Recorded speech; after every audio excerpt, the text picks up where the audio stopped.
As I did last week, so also this week, I am paraphrasing the scriptures so that we not get crossways of copyright law.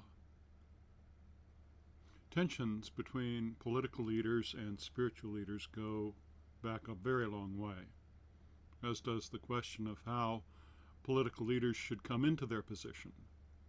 These issues go back at least to the time of the prophet Samuel and the first king over Israel, Saul. We're coming into the story late with the reading today, where the prophet Samuel has been mourning in deep grief that Saul could not have been the right kind of leader for Israel. Samuel experienced God leading him to move on and to find the one who would become the second king over Israel. So Samuel went south to Bethlehem, using a public cover story of going there in order to offer worship to God. And he believed God would show him what to do once he was there. Prophets were no small matter in Bible times. Often, when they came to call, they were coming to summon the people into war in defense of the greater good.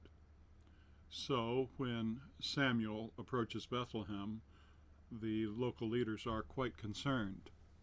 Jesse, the father of David, was among those, and he was invited along with his family to join Samuel in a worship experience. As Samuel reviewed those who'd gathered to worship, one by one, they were ruled out as the one whom God chose.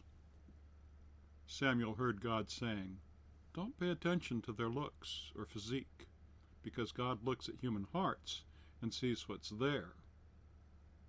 Now, when all those gathered had been ruled out as candidates, Samuel asked, "Who's missing?" And it was just the youngest of the village. So Samuel had the boy sent for, and would do nothing until the boy arrived.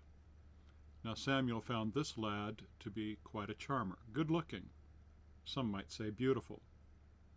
And this time he heard the leading of God saying, "This is the one."